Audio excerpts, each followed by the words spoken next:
Hello po once again sa ating Be Empowered program. At alam niyo po na itong Be Empowered program ay mga collections ng story ng mga kababayan nating OFW na as of now, nandito sa Hong Kong. At today, meron tayong special guest. Ano pong pangalan ninyo? Ako po si Nida, Pastor. Ma'am Nida, taga saan po kayo sa Philippines? Quezon Province. Quezon Province. And gano'n na rin po kayo katagal na nagtatrabaho abroad? 19 po. 19 years? Yes. Dito lang Hong Kong? Dito lang po. Nakailang amo ka na dito sa Hong Kong? 3 po. 3 lang? Yes po. And para po sa'yo, alam ko ang daming mo nang na-experience dito sa Hong Kong, di ba? Yes. Even though 3 lang yung amo mo, merong magandang experience, Yes po. meron ring mga hindi magandang experience. Lagi naman ganyan yung buhay, di ba? Yes po. Pero within working dito sa Hong Kong ng 19 years, ano po yung hindi mo malilimutang isang karanasan dito po working abroad? Sa unang amo ko po, Pastor, kasi yung amo ko pong lalaki is stay in. Tapos pagka night shift yung amo kong babae, nag-umpisa po kasi yun is yung amo kong babae is nag-asa akin na masahe ko yung asawa niya. Siya pa mismo nag-ask? Opo. Habang And then, nanonood sila ng TV. okay. So, nang first is magkasama naman Opo, sila. magkasama sila. Then, after po nun, nag-umpisa na po yung amo kong lalaki ng magpakita ng private part niya sa akin. First, ito yung first amo mo. Opo, first Mhm. amo ko. Tapos, may time pa po, Pastor, na maliligo siya, pumasok siya sa banyo. Mhm. 2 lang po kami kasi pumasok na po yung mga bata sa school. Then, akala ko emergency, kasi tumawag siya ng malakas na yung pangalan ko. Mhm. So, binuksan ko yung banyo kasi akala ko kung napano, pero sabi niya, nilalamig daw siya, ganun. Mm. Opo. So, sabi ko sa kanya, isuot mo yung damit mo, sabi ko, kung nilalamig ka, ganun. So, umabot sa punto ng gano'n. Opo, ganun po. And, hindi mo sinumbong to sa amo mong babae. Hindi po. Bakit? Takot din po kasi ako mawala ng trabaho, Pastor. Yun ba yung parang first time mo working Opo, abroad? first time ko po. So, gano'n ka katagal na tumagal doon sa 6 years po. 6 years? Opo. Pero, di ba, unang amo mo, so 6 years. Kailan nagkaroon ng ganitong klase ng inappropriate na mga ginagawa? Mga 2 years na po ako sa kanila. Pero bakit nag-renew ka pa rin? Kasi po, kailangan ko po ng trabaho ba? Mhm. Tapos may utang ako sa Pilipinas, ganun. So, Ano po ba yung reasoning nyo talaga nung, parang, paano nyo napag-desisyonan na mag-abroad that time? Kasi po wala pong permanenteng trabaho yung asawa ko that time. So yung mga anak ko papasok na sa school, so parang nakakaano naman na wala naman po kaming pagkakakitaan ba? Parang ang hirap isipin na parang hindi sigurado yung bukas, di ba? Opo. Imaginein mo yun kung, kasi nga hindi permanente yung work, so Opo. pwedeng dumating yung time na Wala wala na. talaga. So paano yun na rin yung reason. Ako. And hindi mo to pinaalam sa asawa mo. Hindi po. Kasi kung hindi mo pinaalam sa amo mo, Hindi di rin ba, po. hindi rin sa kanya. Pero bakit nag-renew ka pa rin? Yun po yung ano na palibasa yung utang is baon-baon ba? Mhm. Tapos yung mga anak ko is, yung pangarap ko po kasi is mabilhan lang ng jeep yung asawa ko. Para magkaroon siya ng panghanap buhay. And then, di ba sabi mo nga, 2 years ka pa lang, Opo. nakitaan mo na ng hindi magandang Maganda. kinikilos. Gano'n to tumagal? Hanggang natapos po yung kontra ko. Pero hindi naman po siya yung lagi-lagi. May time lang po talaga na ganun yung, halimbawa, dadaan ako sa ano niya, yung, na doon siya sa sofa nakahiga. So yun, So, pakitaan. hindi ka naman niya tatangkang abusuhin, Hindi naman po. pero parang inaakit ka niya. Opo. iba Parang na gano'n, lang. para may mangyari sa inyo. And then, napaka-worse yun kasi nakakatakot di ba? Opo, Imagine mo. nagka-nervous po ako, Pastor. Mhm. Sa tuwing lalapit siya sa akin, kinakabahan ako. Eh, kasi kung kaya niyang gawin yun, so syempre yung utak mo iisipin, ano pa kaya, Ikaw. baka nakakatakot rin. Ganun nga po. And then, nung hindi ka na nag-renew sa kanila, anong reaction nila? Actually, hindi po talaga nila ako na rin yung Pastor. Kasi sabi nila, malaki na yung mga bata. 6, kumbaga grade 6 na. Mhm. So, kaya na nila yung sarili nila. So, anong nasabi mo nun sa sarili mo nun? Kasi, may dalawang side yan eh. Pwede mong sabihin, okay, salamat naman nakalaya na ako. Pero sa ibang side, pwede mong sabihin na, ano na kayang next kung wala na akong trabaho ngayon? Umuwi po ako ng Pilipinas, Pastor. Umuwi ka. Opo. So, hindi ka naghanap ng ibang employer. Hindi po. Umuwi ka ng Pinas. Umuwi po ako dahil kailangan din po ako na asawa ko that time. Mm. Dahil nabaril po siya. So wala pong mag-aalaga sa kanya, sabi.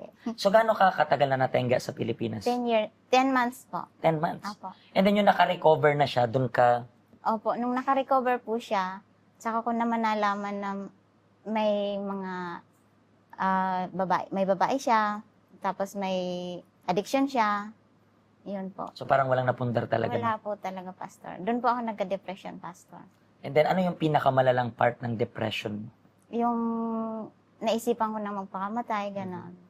When you say, naisipan mo magpakamatay, paano? Parang anong nasa isip? Parang gigilitan ko na lang yung pulso ko, gano'n Nasa siya. Pilipinas ka niyan. Opo. Pero nakita ko yung mga anak ko. Sabi, pag namatay ako, kawawa yung mga anak ko. Kasi imaginein mo yun. Parang wala siyang idea sa tiniis mo Opo. dito.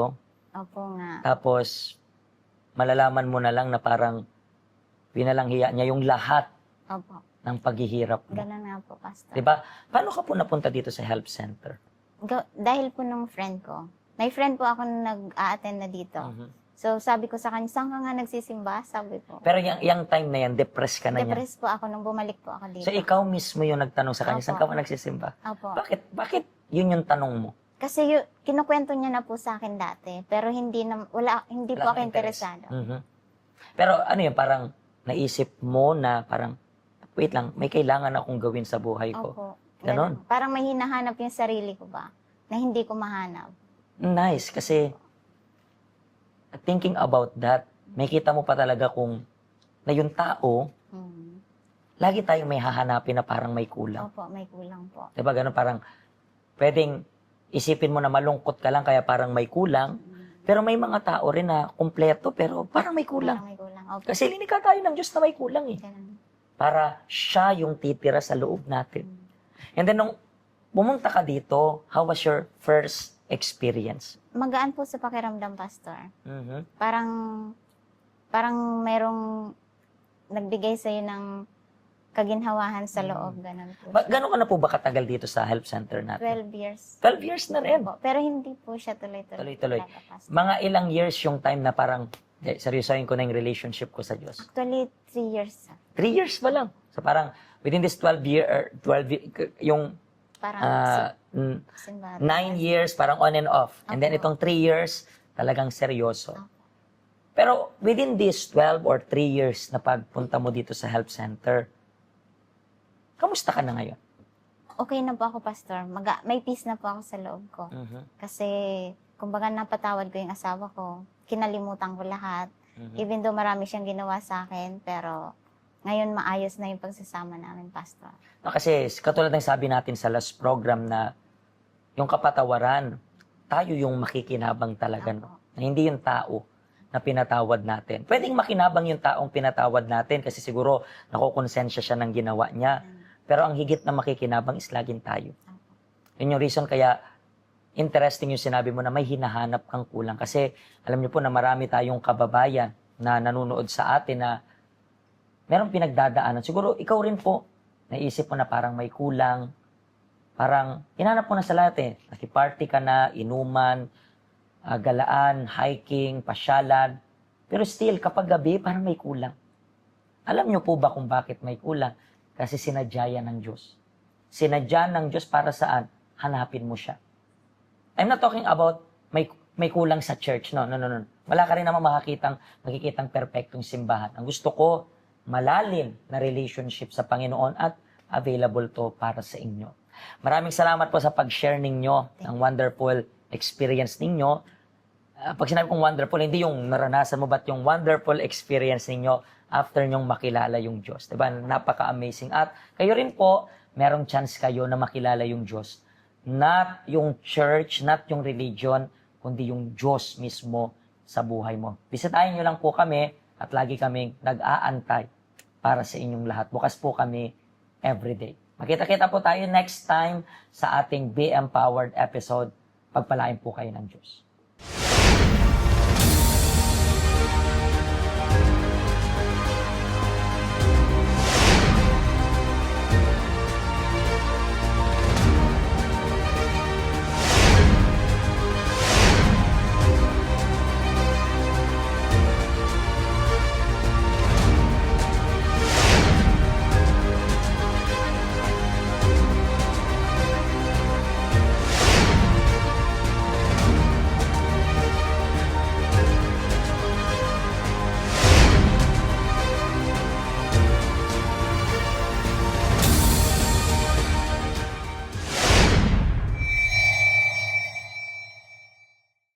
Hello, ako po si Pastor Joshua dito po sa UCKJ Health Center dito po sa Hong Kong. At yung mga napanood nyo pong testimony ay mga testimony ng mga OFW dito sa Hong Kong. Pero I believe makaka-relate rin naman kahit nasaan po kayong bansa. Basta OFW.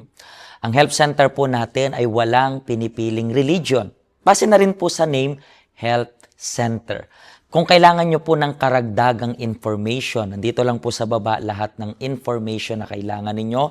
Kontakin nyo lang po kami at magiging masaya po kami na matulungan ka, ma-assist ka, nasaan man po kayong bansa.